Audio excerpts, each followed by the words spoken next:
mundo ficou muito curioso para saber de verdade o que há por trás dessa reforma econômica do governo Janjo, depois que Arthur Lira moveu céus e terra e paralisou as sessões da Câmara, única e exclusivamente para tratar desse assunto a partir de hoje. Geralmente a Câmara, que trabalha de terça a quinta, nesta semana a Câmara trabalhará de segunda a sexta, tendo suas sessões de CPIs e CPMI completamente cancelada, onde esses grupos definirão a vida econômica e financeira de cada um de nós. Eu já comentei aqui algumas vezes a respeito da planificação da economia de Stalin, e é realmente o que eu vislumbrei quando Janjo veio a público e determinou que o governo compraria a produção do MST, mesmo que o preço não fosse tão atrativo como voga no livre mercado de capital, né?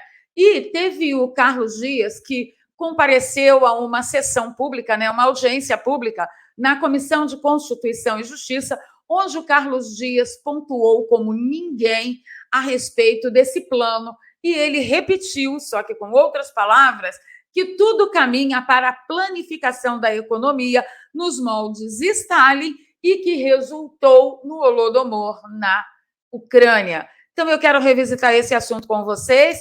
Vou pedir o like logo agora no início do vídeo, que ajuda pra caramba o canal, o compartilhamento nas redes sociais e nos grupos de Telegram e Zap Zap.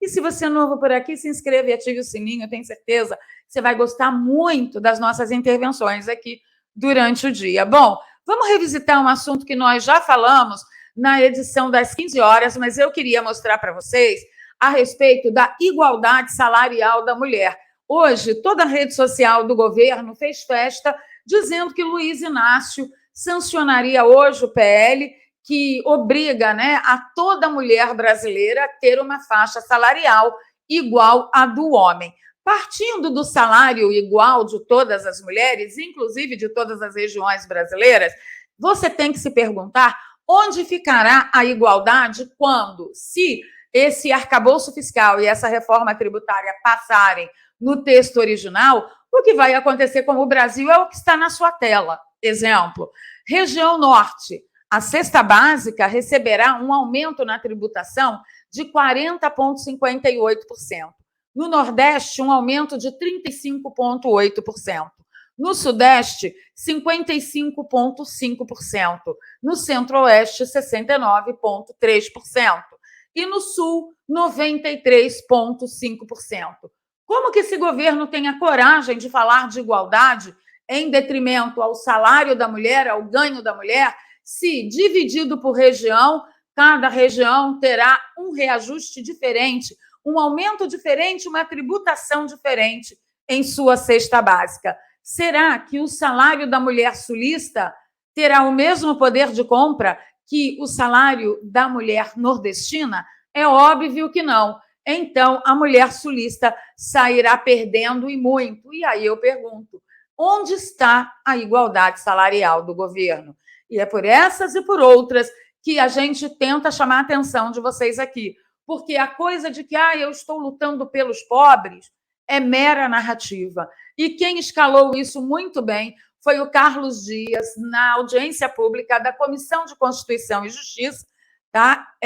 Que debateu, né, sobre os impactos das políticas de segurança e narcotráfico internacional, mas que abriu um apêndice aí para o problema econômico da população, o problema vigente e o problema que o atual governo talvez arrume. Vamos prestar atenção. Chefes de países é a de construir e ordenar regimes comuns e centralizados de controle social e econômico, capazes de regular e monitorar a sociedade no que se refere ao grau de liberdade individual e de suas atividades de produção e renda.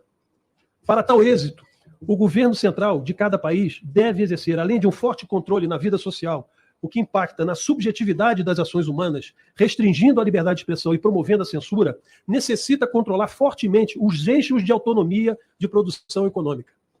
Portanto, torna-se instrumento fundamental a aplicação de um sistema dirigista da economia pelo Estado, onde o governo central assume o papel único e determinante, através da constituição pelo Poder Executivo de diversos conselhos, para a tomada de decisão sobre investimentos, controle de recursos, produção, distribuição de bens, serviços, salários e de preços.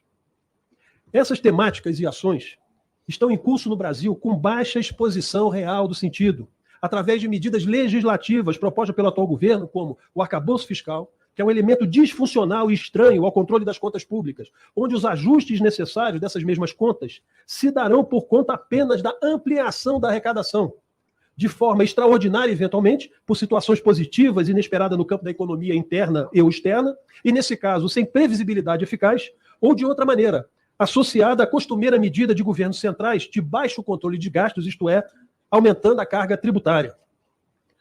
Contínua essa medida de restrição e segura inibição de formação de poupança privada, pois a gente no debate pode amplificar um pouco isso, eu só vou lançar umas bases, né, de entendimento, o que significa, né, em termos de poupança privada, mercado interno, autonomia econômica do cidadão. Então vamos lá. Contínua essa medida de restrição e segura inibição de formação de poupança interna, tramita uma proposta de emenda constitucional, friso, mudança constitucional, a chamada reforma tributária, que desfigura o federalismo brasileiro e cumpre o papel especial de situar no governo central o controle dos recursos arrecadados. Outro ponto complementar e muito importante para o arranjo burocrático do sistema de controle econômico definitivo estão na linha das críticas proferidas constantemente pelo presidente em exercício sobre a condução da política macroeconômica do Banco Central. O controle do Banco Central, senhores, concretizará, com as duas alterações legislativas anteriormente citadas, o arcabouço fiscal e a reforma tributária, medidas de restrição ao progresso que chamam sinteticamente de crescimento da cidadania. Só para você ter uma ideia, todo mundo sabe aqui, mas só para frisar, Banco Central, política monetária, a questão do estabelecimento de juros, controle da inflação, proteção da moeda. Em termos de cesta de moedas, os senhores devem saber, o Banco Central tem em ativos em torno de 360 bilhões de dólares, que estão, obviamente, a serviço da proteção da moeda, não estão a serviço para operação de dívida e nem lastro externo, né, de financiamento aos países laterais das economias destruídas pelo sistema socialista. Observa-se que nenhuma mudança legislativa em curso aponta para desoneração da produção, redução do tamanho do Estado, da justa simplificação do sistema tributário, da redução significativa do conjunto de leis no campo tributário e a diminuição de carga tributária. O que se percebe é a consolidação e ampliação de um regime fiscal deficitário. Todas as contas apontam que esse sistema proposto não vai absolutamente superar aquilo que precisamos trabalhar em termos de superávit primário para a redução de dívida, redução de juros e controle da inflação. Então, nós estamos aprovando um sistema permanente deficitário que vai sangrar da sociedade brasileira a extorsão permanente de recursos, né, para sustentar esse Estado que quer financiar outros operadores dessa narcopolítica na América Latina. Esse regime de governo estabelece uma verdadeira prisão da mobilidade social, sequestra o desenvolvimento econômico e inibe a perspectiva de construção de um país via poupança privada e de um mercado interno vigoroso. Lembrando que o Brasil tem 220 milhões de pessoas. O Brasil, de 2019 a 2022, resumidamente, passou por um processo de descentralização estatal e promoção da liberdade empreendedora, atuando na desburocratização, programas de privatização, redução da dívida interna, redução da máquina estatal, micro-reformas econômicas, eficiência administrativa, que permitiram ajustes relevantes no campo fiscal e monetário. A situação crítica de hoje, ao assistirmos à reversão do processo de descentralização do país, de modernização econômica, com importantes ganhos sociais, traz à nossa lembrança o risco de vivermos em um sistema econômico e político historicamente condenados, modelo soviético de planificação e de castração de liberdades. O centralismo estatal, cujo modelo implodiu em 1989 com a queda do Muro de Berlim, está sendo reeditado por medidas legislativas sombrias que ferem de morte a autonomia do setor produtivo do país. Finalizando, com o arcabouço fiscal, a reforma tributária e o controle do Banco Central, essas medidas serão um insumo básico para o aprisionamento da cidadania do Brasil e se constituirá no fortalecimento e reagrupamento de blocos do narcopoder, que, combatendo direito de propriedade, liberdades individuais, empobrecendo a população via impostos extorsivos e, notadamente, extinguindo a classe média, terão à sua disposição recursos abundantes para a sustentação de um regime ditatorial sem precedentes no continente latino-americano. Agradeço a atenção das senhoras e dos senhores, agradeço novamente o convite. Então é isso aí. Se você tem ainda alguma dúvida, você não entendeu muito bem, o que eu sugiro a você? O livro de Miranda Lotz, Holodomor, está aí na sua tela. Ele está por R$ 57,54 na minha loja da Amazon. Se você é assinante da Amazon, você não paga nem frete. Mas eu vou dar uma resumida da resumida da resumida. Olha só, esse livro ele é narrado em primeira pessoa. Miranda Lotz é um sobrevivente do Holodomor. O que quer dizer Holodomor? É morte provocada, morte pela fome provocada, ou seja, a fome foi provocada. E quando que isso aconteceu? Aconteceu na época da União Soviética de Stalin. Onde isso aconteceu? Aconteceu na Ucrânia, onde milhões de pessoas sofreram a morte por fome, por desnutrição, por fome severa, fome gravíssima. E como que começou isso?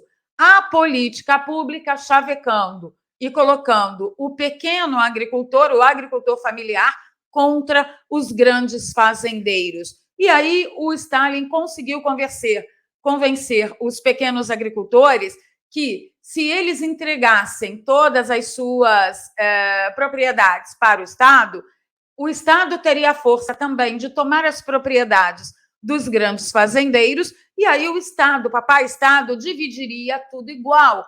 E o pequeno produtor não seria tão pequeno assim, e o grande não seria tão grande assim, porque, afinal de contas, é uma ofensa um grande fazendeiro ser um grande fazendeiro. E aí o Miron Dolot conta como que os agentes do governo chegavam, o que eles eram obrigados a fazer, quantas reuniões tinha, que parecia mais um sindicato, e conta como chegou a fome. No caso da União Soviética, a coisa foi tão ruim, que, na ausência de dinheiro, os fazendeiros, agora sem propriedade, totalmente a serviço do papai governo, eles entregavam os seus impostos por produto, eles entregavam grãos, né? E foi ficando cada vez mais difícil sobrar grãos que eles mesmos cultivavam para o alimento e o sustento da própria família. Então, esse livro é excepcional. Eu sugiro muito, vou deixar o link aqui tanto na descrição quanto no primeiro comentário fixado. E lembrando que, se você adquirir o Holodomor aí pelo meu link, você está ajudando também a patrocinar o canal. Bom, gente, o que nós vemos nesse arcabouço e nessa reforma tributária, o controle do CARF e tudo, é realmente uma economia planificada no estilo Stalin. Isso nunca deu certo em nenhum lugar do mundo, não deu certo na Alemanha, não deu certo na União Soviética, não deu certo no Camboja, não deu certo na Venezuela, não deu certo em Cuba. Quer dizer, dá certo para os ditadores, mas para a gente aqui nunca dá certo. Então, é necessário um compromisso de vocês de pressionar os seus deputados. Ah, Valéria, eu vou lá na página do Arthur Lira xingar ele. Calma. O Arthur Lira deve estar tentando correr com isso também. Existe uma possibilidade dele estar tentando correr com isso para mudar o texto e dar uma mensagem clara, tanto para o STF quanto para o governo. Aqui não tem voto para aprovar. Tá? Segundo essa é a notícia que nós temos de bastidores. Vamos aguardar, mas é importante que nos expressemos nas redes sociais enquanto podemos. Vou pedir o seu like, seu compartilhamento. Se você gosta do nosso trabalho, é um bom momento de você se tornar um apoiador aqui recorrente do canal. Aqui tem um Pix na descrição. Tem 2 contas bancárias, e para você que está fora do Brasil e gostaria de apoiar a gente, tem uma conta no PayPal também, onde você pode fazer o seu apoio de qualquer valor, que é muito bem-vindo.